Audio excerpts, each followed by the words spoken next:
जैसे अब हम पढ़ेंगे रिएक्शन। रिएक्शन अभिक्रिया। रिएक्शन मतलब अभिक्रिया। अभिक्रिया का मतलब होता है, अगर देखेंगे तो प्रकृति में होने वाले स्वतः वह प्रक्रम यानी कि spontaneous process by which chemical changes occurs. बात समझ में आया? या फिर अगर हिंदी में कहे तो प्रकृति में होने वाले स्वतः वह प्रक्रम। कौन प्रक्रम? स्वतः वह प्रक्रम जिसके फलस्वरूप पदार्थों के अवस्थात्मक, संरचनात्मक, गुणात्मक परिवर्तन होता है। बात समझ में आया? तो इसी को क्या कहते हैं? रिएक्शन कहते हैं, अभिक्रिया कहते हैं। मुख्य साधन सीधे बैठो। बात समझ में आ गया? तो ये जैसे देखिए, ये है C+O2 CO2। हमने परिभाषा बताया कि प्रकृति में होने वाला स्वतः वह प्रक्रम। कौन प्रक्रम? वह प्रक्रम जिसके फलस्वरूप पदार्थों के, किसके? पदार्थों के अवस्थात्मक, ठीक है, संरचनात्मक, बात समझ में आया, परिवर्तन होता है। गुणात्मक भी कह सकते हैं। ये देखो, यहाँ कार्बन अलग है, यहाँ ऑक्सीजन अलग है। कार्बन अलग है, ऑक्सीजन अलग है, बन गया CO2। क्या बन गया? CO2। तो इसका मतलब क्या हो गया? इसमें देखिए संरचना ही बदल गया। क्या बदल गया?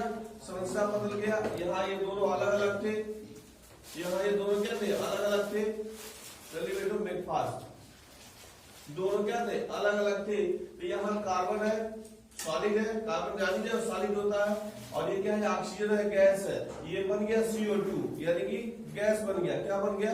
गैस बन गया। तो इसकी संरचना भी बदल गई, अवस्था भी बदल गई। तो इस प्रकार के होने वाले हुआ उसी प्रक्रम को हम क्या करते हैं? अभिक्रिया करते हैं, रिएक्शन करते हैं। बात समझ में आ गया? किसी को दिक्कत? अब रिएक्शन के बाद आती है, तो इसमें किसी कोई दिक्कत है नहीं। अब एक बात आती है समीकरण। क्या आता है? समीकरण। तो समीकरण को कहते हैं इक्वेशन। क्या कहते हैं? इक्वेशन। इसको समीकरण समझते हो? इक्वेशन की हिंदी समीकरण। इक्वेशन की हिंदी समीकरण। इसका मतलब होता है प्रतीकों का वह समूह। किसका समूह? प्रतीकों का वह समूह यानी group of symbol which represent a chemical reaction.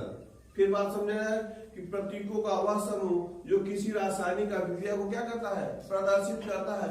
उसी को क्या कहते हैं? इक्वेशन नहीं समीकरण कहते हैं। तो यहाँ ये देख रहे हो, यहाँ दिखाई दे रहा है, ये क्या हो गया? C, वही भी दोहरा लेते हैं, C+O2 हो गया CO2। ये क्या है? कार्बन का प्रतीक है। किसका प्रतीक है? कार्बन का सिंबल है। ये किसका है? ऑक्सीजन का सिंबल है। बन गया CO2। तो ये पूरा का पूरा आपको दिखाई दे रहा है। पूरा का पूरा क्या दिखाई दे रहा है? आपको एक रासायनिक अभिक्रिया को प्रदर्शित करता है। किसको प्रदर्शित करता है? रासायनिक अभिक्रिया को प्रदर्शित करता है। तो ये क्या है? इक्वेशन है। क्या है? इक्वेशन है। बात समझ में आ गया?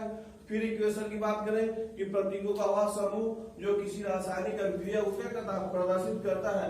उसी को क्या कहते हैं? इक्वेशन कहते हैं, रासायनिक समीकरण कहते हैं। इक्वेशन मतलब रासायनिक समीकरण कहते हैं। अब एक चीज ये देखो, जो समीकरण होता है, जो समीकरण इक्वेशन होता है, उसमें इधर जो भाग इधर होते हैं उनको रिएक्टेंट कहते हैं। क्या कहते हैं? रिएक्टेंट। अभिकर्मक क्या कहते हैं? रिएक्टेंट भी कहते हैं। इनको रिएक्टेंट भी कहते हैं या रिएजेंट भी कहते हैं। रिएजेंट्स। बात समझ में आया? तो इधर अभिक्रिया के इधर वाले जो होते हैं उनको क्या कहते हैं? रिएक्टेंट कहते हैं या अभिकर्मक कहते हैं। बात समझ में आया? तो ये दोनों आपस में मिलकर दो भी हो सकते हैं, दो से अधिक भी हो सकते हैं, एक भी हो सकते हैं। बात समझ में आया? वो डिपेंड करता है अभिक्रिया पर। तो इधर वाले हो गए, क्या कहते हैं? इसको रिएक्टेंट या रिएजेंट कहते हैं, और इधर वाले को कहते हैं प्रोडक्ट कहते हैं। क्या कहते हैं? प्रोडक्ट कहते हैं। तो अभिक्रिया में जो भाग लेते हैं उनको क्या कहते हैं? रिएक्टेंट या रिएजेंट कहते हैं, और इधर जो बन जाता है उसको प्रोडक्ट कहते हैं। बात समझ में आ गया? तो इस प्रकार से आपने पढ़ा रिएक्शन पढ़ा, और रिएक्शन पढ़ा इक्वेशन। बात समझ में आ गया? समीकरण। अब हम लोग अगर देखेंगे, ऐसा करो हेडिंग डाले हो, ये लिखो इक्वेशन, लिखो हेडिंग डाल के लिखो इक्वेशन।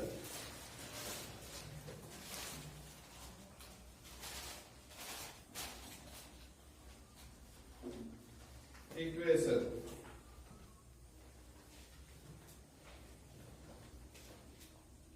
इक्वेशन लिख दें इक्वेशन का मतलब ये group of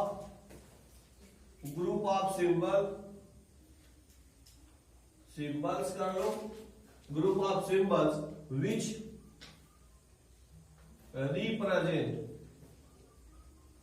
represent a chemical reaction. Group of symbol which represent a chemical reaction, कामा देके लिख सकते हैं, known as, क्या कर सकते हैं इसको कहेंगे known as equation, known as equation.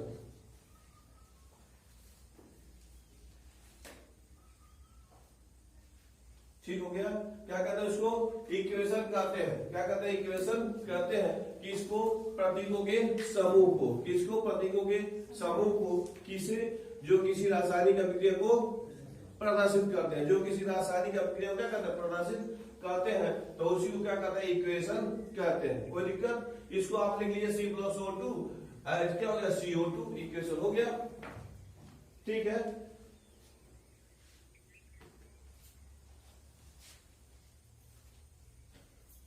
लिखिए आगे, लिखिए who take part in equation, लिखिए आगे who takes part in equation, who takes part जो भाग लेते हैं, takes part in equation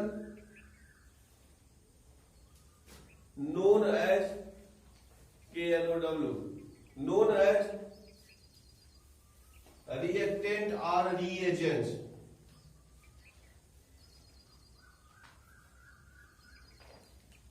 reactant and a reagent हो गया। तो जो अभिक्रिया में भाग लेते हैं उनको रिएक्टेंट या रिएजेंट कहते हैं, और जो बन जाते हैं उनको क्या कहते हैं उत्पाद कहते हैं, प्रोडक्ट कहते हैं। कोई दिक्कत? ठीक है, अब इसमें देखेंगे जो इक्वेशन होता है, क्या होता है इक्वेशन, वह दो प्रकार का होता है। क्या प्रकार का होता है? दो प्रकार का होता है। हम कह सकते हैं इक्वेशन जो होता है 2 टाइप्स होता है।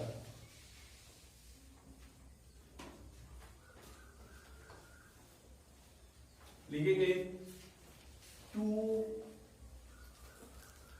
Types of equation, 2 types of equation. Equation क्या प्रकार के होते हैं? 2 प्रकार के होते हैं। एक हो सकता है, हो जाएगा अनबैलेंस्ड इक्वेशन, अनबैलेंस्ड इक्वेशन, और सेकेंड वन हो जाएगा balanced equation,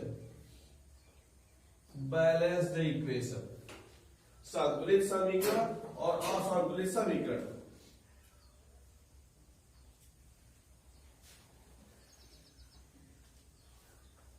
balanced equation and second one, sorry first one unbalanced और सेकेंड बैलेंस्ड इक्वेशन हो गया। अब पहला निकालेंगे अनबैलेंस्ड इक्वेशन, असंतुलित समीकरण।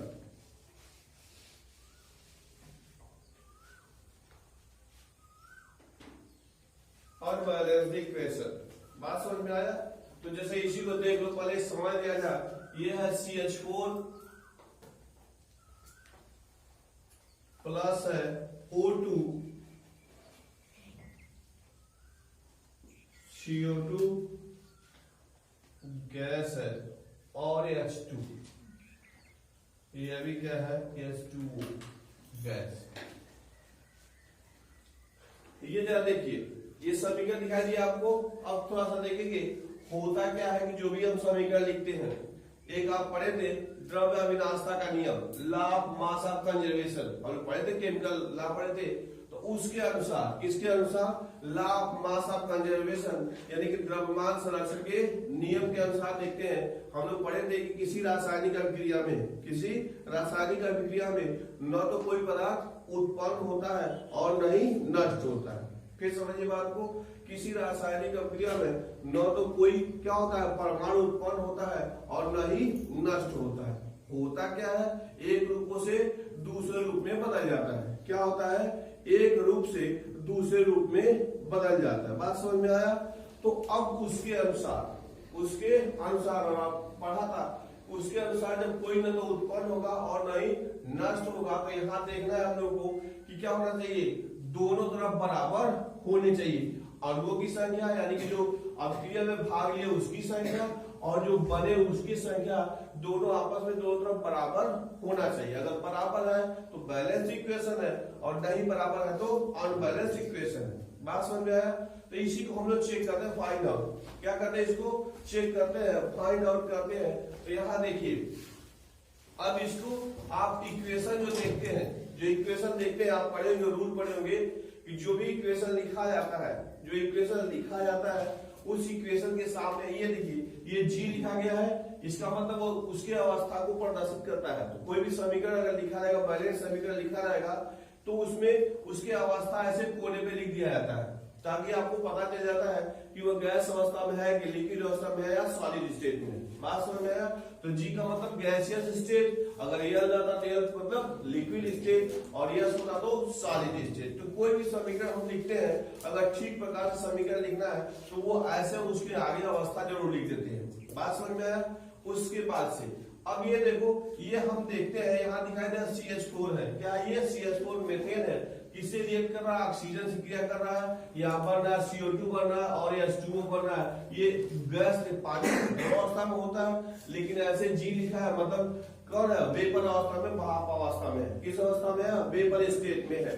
बात समझ में आया? अब यहाँ देखिए, यहाँ आपको क्या करना है, उसमें देखना है। जैसे ये लिखा गया है तो इसका क्या मतलब, कार्बन 1 है, हाइड्रोजन कार्बन 1 है, हाइड्रोजन 4 है। ये क्या है, मीथेन के एक अणु है। क्या है, मीथेन के एक अणु है और एक अणु में कितने हैं, 4। एक क्या है, कार्बन है और 4 हाइड्रोजन के क्या है, एटम है। हाइड्रोजन के क्या है, एटम है, यानी परमाणु है। और पूरा मिला करके मीथेन के एक अणु। ठीक है, इस तरह ये देख रहे हैं, ऑक्सीजन के क्या दिखाई दे रहे हैं, ऑक्सीजन क्या दिखाई, दो क्या है, एटम। लेकिन और बात करें तो क्या है, ये मॉलिक्यूल है, एक अणु है। अगर सीधे में कहेंगे तो ऑक्सीजन का एक अणु है और उसमें कहेंगे तो ऑक्सीजन के 2 परमाणु है। बात समझ में आया? यहाँ पे आपको दिखाई दे रहा है कार्बन डाइऑक्साइड के एक मॉलिक्यूल है और इस तरफ पानी के लिए एक मॉलिक्यूल है। तो संतुलित समीकरण हम क्या करते हैं, दोनों तरफ अणुओं या परमाणुओं की संख्या यानी कि नंबर ऑफ मॉलिक्यूल और नंबर ऑफ एटम देखते हैं कि दोनों तरफ बराबर है कि नहीं। बात समझ में आया? अगर दोनों तरफ बराबर है तो अभिक्रिया क्या है, बैलेंस्ड है। अगर नहीं बराबर है तो अनबैलेंस्ड है। बात समझ में आया? तो यहाँ देखो, यहाँ क्या है, यहाँ कार्बन कितना है, 1 है। पहले हम बारी बारी देखते हैं, कार्बन का कितना एटम है, 1। इधर देखो, यहाँ क्या है, कार्बन का 1 है। कार्बन का कितना दिख रहा है, 1 दिख रहा है, 1 दिख रहा है, कोई दिक्कत किसी को? अब देखो हाइड्रोजन कितना है, इधर 4 है। इधर देखते हैं, इधर कितना है, 2 है। इधर देखो हाइड्रोजन 2 है। तो हाइड्रोजन क्या है, बराबर नहीं है। हाइड्रोजन क्या है, बराबर नहीं है। अब हाइड्रोजन नहीं बराबर, ऑक्सीजन को भी देख लो, हाइड्रोजन नहीं बराबर है। ऑक्सीजन देखो, ऑक्सीजन इधर कितना है, 2 है। ऑक्सीजन कितना इधर, 2 है। और इधर देखो, इधर कितना है, 2 यहाँ पे है और 1 यहाँ पे है, 3 है। ठीक है, 2 इधर है और 2 इधर है और 1 इधर, 3 है। तो ऑक्सीजन नहीं बराबर, यानी हाइड्रोजन भी नहीं बराबर है और ऑक्सीजन भी नहीं बराबर है। तो यह जो इक्वेशन है अनबैलेंस्ड है और संतुलित है। क्या है, और संतुलित है। तो बात समझ में आया? यानी कि ऐसा इक्वेशन, कैसा इक्वेशन, ऐसा इक्वेशन जिसके दोनों तरफ अणुओं या परमाणु की संख्या आपस में बराबर न हो। क्या हो, बराबर न हो, तो उसको कहेंगे अनबैलेंस्ड इक्वेशन। यानी कि नंबर ऑफ मॉलिक्यूल और अथवा एटम्स, ठीक है,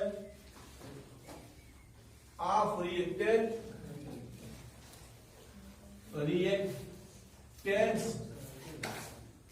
are not not equal to number of molecules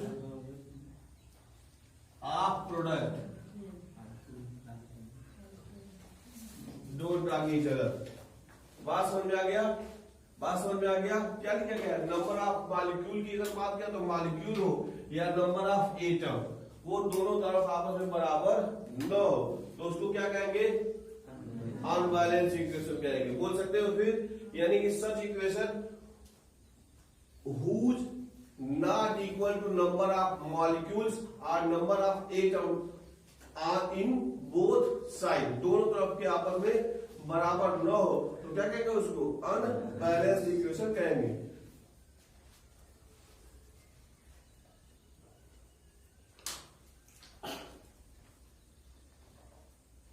unbalance equation.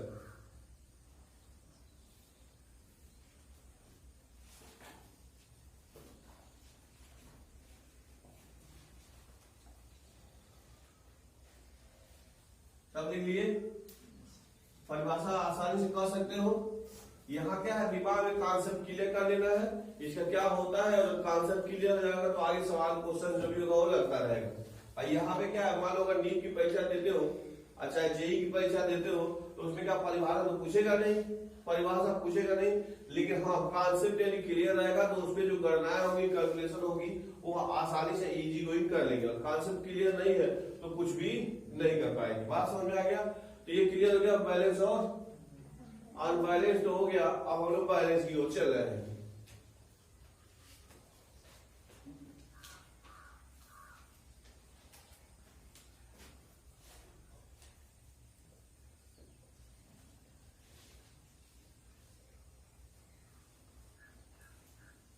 तो हेडिंग डाल लो, जो अनबैलेंस लिखे है तो ये बैलेंस इक्वेशन लिखो, तो दूसरा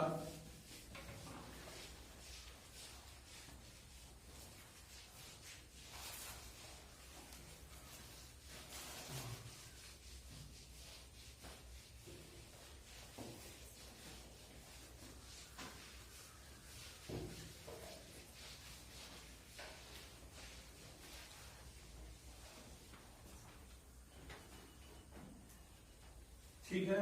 तो अगर क्या करेंगे, अगर इसकी हम परिभाषा देखें तो क्या होगा, हम नंबर ऑफ मॉलिक्यूल्स की बात कर लिया जाए, एटम्स की बात करो, कोई एटम की बात करो चाहे मॉलिक्यूल्स की बात करो, दोनों बराबर होने चाहिए। तो कह सकते हैं कि ऐसा इक्वेशन, कैसा इक्वेशन, ऐसा इक्वेशन, हाथ आएगा ऊपर से, ऐसा इक्वेशन जिसमें क्या हो, number of atoms of reactants ये बराबर होंगे number of NUMBER, number of atoms of product, number of atoms of product, दोनों क्या हो, आपस में बराबर हो, तो इसको क्या कहेंगे, बैलेंस्ड इक्वेशन कहेंगे।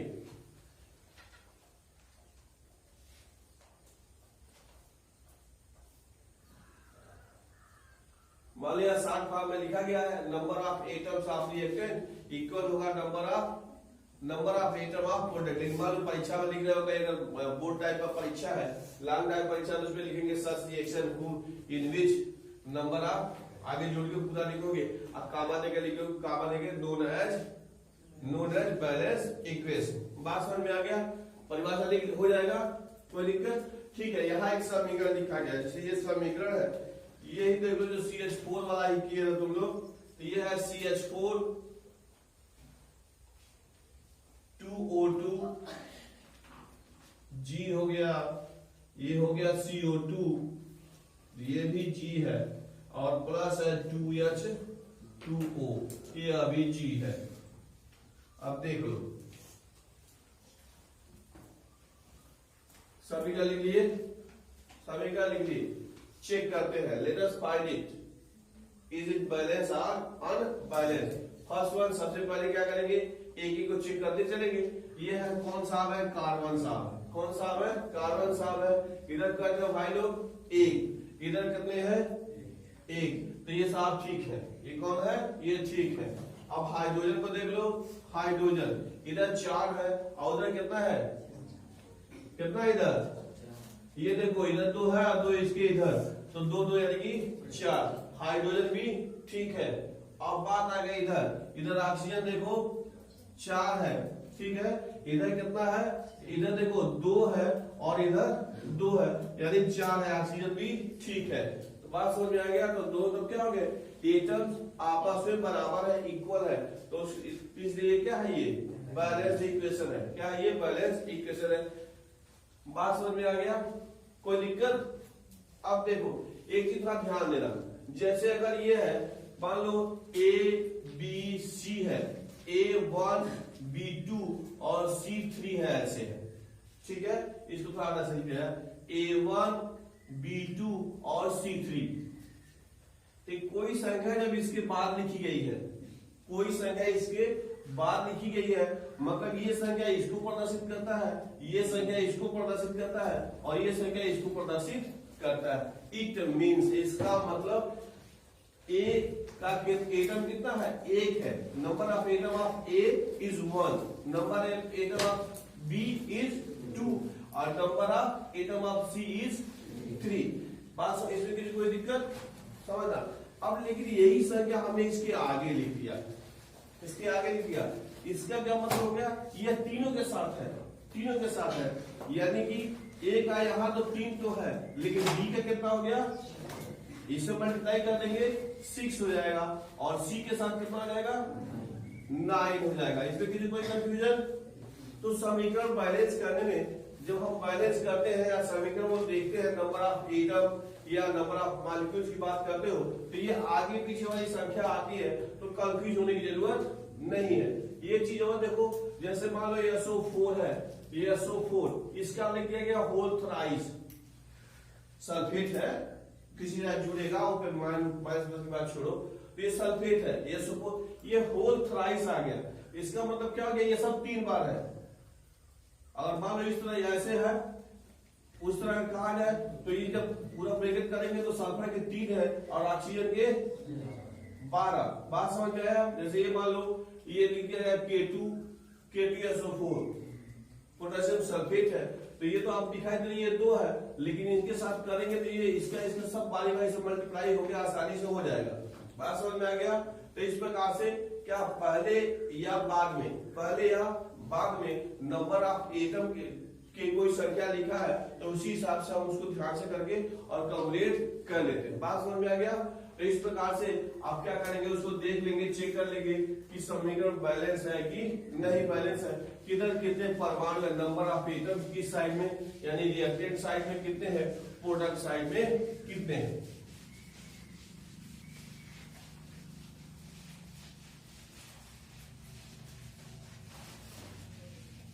अभी तक आपने जो भी पढ़ा ये सब 9th का था, ये सब 9th का है। अब आगे उसका उपयोग होना है, जो भी आपने पढ़ा था उसका उपयोग होना है। ऐसा अगर नहीं जानेंगे तो आगे सवाल ही नहीं लगा पाएंगे। लेकिन शुरुआत 9th से है तो आपको जानना चाहिए, जानते हैं तो ठीक है, नहीं जानते हैं तो सीख लिए, ठीक है। जरा एक हेडिंग डालो, ये है स्टिक्योमेट्री, यह है स्टिक्योमेट्री, स्टिक्योमेट्री।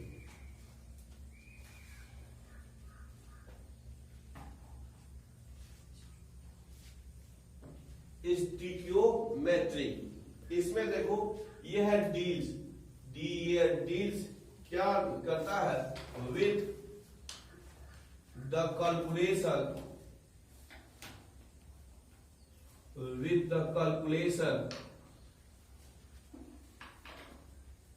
कैलकुलेशन हो गया of masses,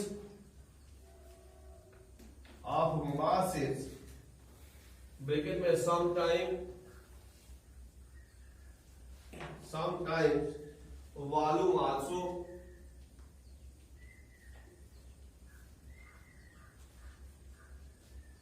of the reactants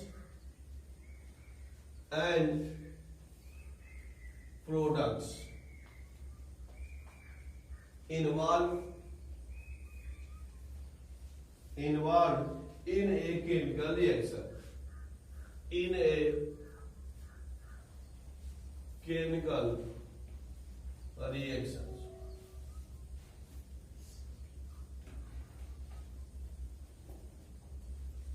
In a chemical reaction.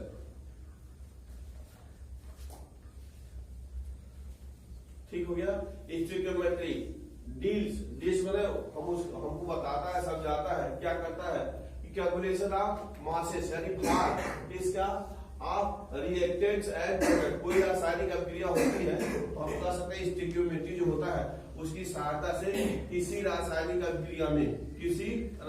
अभिक्रिया में भाग लेने वाले अभिकर्मक या अभिक्रिया के फलस्वरूप बने उत्पाद के भारों का गणना किया जाता है, के भारों का मास यानी समझ है मास की गणना की जाती है। और लिखा गया ब्रैकेट में कभी कभी यानी समटाइम्स वॉल्यूम आल्सो, आयतन भी इसके साथ से क्या कर सकते निकाल सकते हैं। तो इसकी को स्टोइकियोमेट्री कहते हैं। स्टोइकियोमेट्री यानी कि जिसकी सहायता से किसी अभिक्रिया में भाग लेने वाले अभिकारक या अभिक्रिया में बने उत्पादों के मासों की गणना या आयतन यानी वॉल्यूम की गणना की जाती है। तो इसी को स्टोइकियोमेट्री कहते हैं। बात समझ में आया। अब देखिए जो भी हम कह सकते हैं इक्वेशन, इसको सामान्य भाषा में कह सकते हैं इक्वेशन बेस्ड कैलकुलेशन यानी कि जो रासायनिक समीकरण है उस पर आधारित गणना है, और उस पर आधारित क्या है गणना है। तो जब भी हमको इक्वेशन बेस्ड कैलकुलेशन करना है या स्टोइकियोमेट्री वाला कैलकुलेशन करना होता है तो हम सबसे पहले बैलेंस्ड इक्वेशन लिखते हैं। क्या लिखते हैं? बैलेंस यानी संतुलित समीकरण लिखते हैं, और संतुलित समीकरण लिखने के पश्चात उस चीज को हल करते हैं। बात समझ में आया।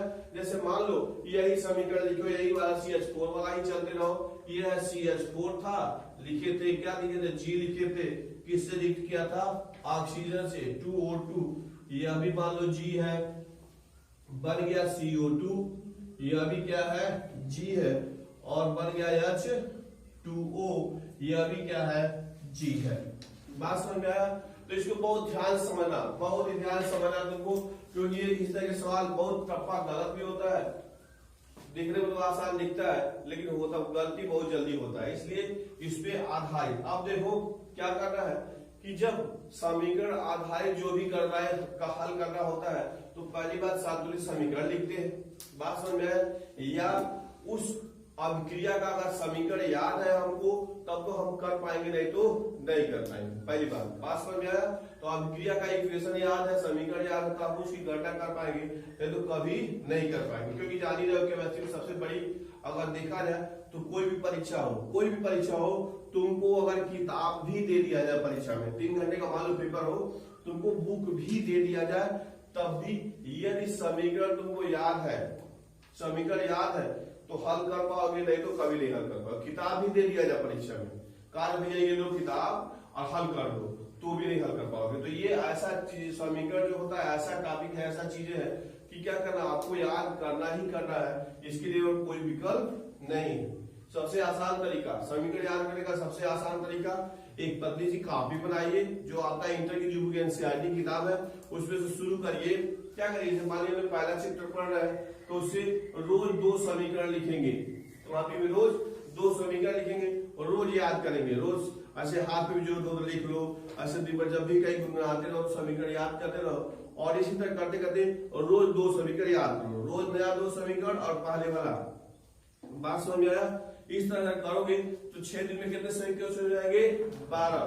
6 दिन में कितने जाएंगे 12। एक दिन मान लो संडे का छुट्टी रहेगा तो उस दिन नहीं करना, लेकिन कम से कम 12 समीकरण एक हफ्ते में, एक महीने में बच्चों को 48। बात समझ में आया। तो इतना समीकरण याद होगा, और यही काम यदि कंटिन्यू करते तो 1 साल में अच्छी खासी समीकरण याद हो जाएगी, और उस पे आधारित जो भी करना है हो किसी कंपटीशन में हो, बात समझ में आया, आसानी से कर लोगे। इसलिए आज से शुरू करना है, इसको आज से शुरू करना। पहला चैप्टर से जो 11 की केमिस्ट्री की बुक है उसमें जो पहले जो 2 समीकरण तुमको दिखाई दे उसको लिखना, याद करना। याद रहे हमेशा कि नीट में जो एनसीईआरटी का बुक है उसी से जो भी समीकरण दिए गए हैं, जो भी उदाहरण दिए वही याद करना है क्वालिफाई करने के लिए। उसके अलावा कुछ याद करने की जरूरत नहीं है। ज्यादा याद करोगे तो तैरते रह जाओगे, 4 साल 5 साल तैयारी करने के बाद भी सिलेक्शन नहीं होगा। और केवल वही एनसीईआरटी किताब रख ले तो 100% सिलेक्शन हो जाएगा, एकदम उसमें 100% में कोई डाउट ही नहीं है कि सिलेक्शन न हो। केवल एनसीईआरटी किताब पढ़ना और कुछ नहीं। बात समझ आया? तो हम लोग चर्चा कर रहे हैं इक्वेशन बेस्ड कैलकुलेशन। कौन? इक्वेशन बेस्ड कैलकुलेशन, यानी समीकरण पर आधारित करना है या ट्रिग्नोमेट्रिक कर सकते हैं। ठीक है, अब देखो हम लोग मोल कॉन्सेप्ट पढ़े थे, इसका कितना भार होगा, मेटल का भार कितना होगा, एटॉमिक वेट, मॉलिक्यूलर वेट 16। ठीक है, कार्बन का भार, हाइड्रोजन का 4, 12 4 16 16 ग्राम। यहां देखो इसका ऑक्सीजन कितना होता है 16, कॉट है 32 है, 2 है 32 और इसके आगे 2 यानी कि 64 64। कैसे आया क्लियर? ये 64 हाथ का ऊपर से, ये कैसे आया 64? ठीक है, यहाँ क्या है CO2 कितना हो जाएगा 44। क्लियर है? देखना कोई कंफ्यूजन तो बताना, 44 कैसे आया पता है आपको? ठीक है, यहाँ हाइट ये पानी है, कितना हो जाएगा 18 यानी 18 ग्राम। ठीक है, अब देखो अब क्या हो गया, ये बैलेंस इक्वेशन है, सबका ऐसे करो तो बराबर बराबर है। इसको देख लो 16 बैलेंस नहीं है तो 2 लिख दो इसको आगे, 2 इक्वल कितना हो गया, तब ये हो जाएगा गुणे 2 यानी 36 हो गया। समीकरण सारे चेक कर लिए, कहां छोड़ दिए उसको, हो गया। इसके आगे कौन कितना, आप देखो क्या करना है, परीक्षा में मान लो किसी का प्रश्न पूछे, जैसे इसी का पूछ रहा है, किसका पूछ रहा है कि जैसे क्या हुआ, यहाँ आपको दिख रहा है कि 16, इसको हम अगर ग्राम में व्यक्त कर दें, किसमें ग्राम में व्यक्त करेंगे, सब ग्राम में बात कर लिया जाए, ग्राम में व्यक्त कर रहा है। देख रहा है इस जी और इसी में अंतर है, ये जी अवस्था है, स्टेट है, और ये क्या है ग्राम है, कंफ्यूज नहीं होना। अब इसमें क्या होगा, 16 ग्राम किसे क्रिया कर रहा है 64 ग्राम से, 16 ग्राम किसे क्रिया कर रहा है 64 ग्राम ऑक्सीजन से क्रिया कर रहा है, बन क्या रहा है 44 ग्राम CO2 और क्या होना 36 ग्राम ऑक्सीजन, पानी सॉरी 36 ग्राम क्या है 36 ग्राम क्या है पानी। अब इसी में जो एक ही नियम गणित में पढ़े होंगे, एक ही नियम, जैसे मान लो 10 आम का दाम 20 रुपया, एक आम का दाम कितना होगा 2 रुपया, यही होगा ना, एक ही नियम कहते हैं इसको। तो इसी नियम के साथ आसानी से हम क्या कर सकते, तुलना कर सकते हैं। जैसे मान लो अब दे परीक्षा में प्रश्न दे, ये देखना कि इस अभिक्रिया को हम लोग उधर नहीं सोच रहे, क्यों इधर सोच रहे हैं अबाउट रिएक्टेड, यानी कि 16 ग्राम क्या है मेथेन क्रिया करता है या दहन करता है कितने से 64 ग्राम ऑक्सीजन से, यानी कि अगर ये दोनों पूरा है, ये 16 ग्राम है, ये 64 ग्राम है, तो अभिक्रिया पूरा का पूरा होगा। अभिक्रिया क्या होगा पूरा का पूरा होगा। अब इसमें अगर हम लोग तुलना करते हैं तो जैसे प्रश्न पूछे कि क्या करें कि 10 ग्राम मेथेन कितने ग्राम ऑक्सीजन से क्रिया करेगा, समझे इस बात, केवल हम इसमें तुलना करा, उधर छोड़ दिए, अभी केवल इसमें तुलना कर रहा है। तो अब देखो 16 ग्राम कितने से क्रिया कर रहा है 64 ग्राम से, तो प्रश्न अगर मान लो पूछे कि 10 ग्राम CH4 कितने ग्राम ऑक्सीजन से क्रिया करेगा, प्रश्न है, क्वेश्चन है कि 10 ग्राम मेथेन कितने ग्राम ऑक्सीजन से क्या करेगा क्रिया करेगा। तो यहाँ देखो समीकरण शब्द लिखा गया, लिखने के पश्चात आपने उसके आगे जितना मॉलिक्यूलर वेट है लिखा, मॉलिक्यूलर वेट को ग्राम में व्यक्त कर देंगे, तो लिखेंगे अब क्या हो गया 16 ग्राम से, तो 1 ग्राम से कितना करेगा 64 बटा 16, 64 बटा 16, और प्रश्न में 10 ग्राम मेथेन कितना से क्रिया करेगा, तो कर लेंगे 64 बटा 16 और गुणे 10। बात समझ में आया? तो कितना इसको हल करोगे, 16 चौके को 64 40। बात समझ में आया? यानी कि 10 ग्राम मेथेन से कितने ऑक्सीजन से क्रिया करेगा 40, 10 ग्राम मेथेन से 40 ग्राम क्या होगा ऑक्सीजन क्रिया करेगा। कोई दिक्कत किसी को? अब मान लो 10 के बजाय करे 20 ग्राम पूछे, 50 ग्राम पूछे, 100 ग्राम पूछे, तो भी आप कर सकते हैं, हो जाएगा। ठीक है, तो ये इससे क्रिया किया। तो इस पे भी सवाल पूछ सकते हैं कि इससे क्रिया करने के लिए ये होगा, या इसी को देखो दूसरे तरफ घुमा के कर सकता है कि 16 ये 50 ग्राम मेथेन के, इधर देखो समझो इस चीज को कि 50 ग्राम मेथेन के पूर्ण दहन के लिए, टोटल कंबस्शन के लिए कितने ग्राम ऑक्सीजन की आवश्यकता होगी। फिर प्रश्न को और थोड़ा इलेबोरेट फॉर्म में देखो, कहा जाए कि मेथेन ऑक्सीजन से क्रिया करके यानी मेथेन के दहन से कार्बन डाइऑक्साइड और जल बनता है, जल वाष्प बनता है। तो 50 ग्राम मेथेन के पूर्ण दहन के लिए यानी टोटल कंबस्शन के लिए कितने ग्राम ऑक्सीजन की आवश्यकता होगी। बात समझ में ऐसे ऐसे करके लिख सकते हो। 16 ग्राम से 64 ग्राम, 1 ग्राम से 64/16, इसलिए 50 ग्राम से 50 गुणे 64/16 हो जाएगा। बात समझ में आएगी नहीं? तो एक क्वेश्चन लिखो क्वेश्चन।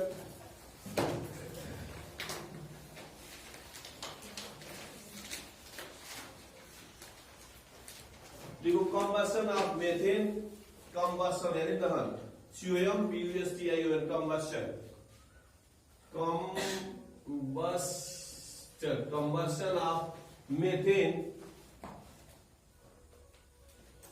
आन आगे लगा दो, on combustion of methane CO2 and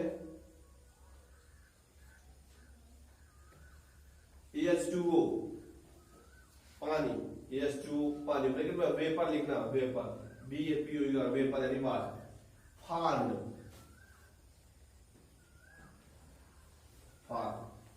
हो गया। For 30 gram methane combustion, for 30 gram methane combustion, how much oxygen required, how much oxygen required, कितनी ऑक्सीजन की मात्रा की आवश्यकता होगी। कितना ग्राम? 30 ग्राम। तो पहले समीकरण को लिखिए, उसके अगर पूरी मात्रा लिखिए, फिर कंपेयर करिए दो के बीच में, फिर कंपेयर करेंगे दोनों।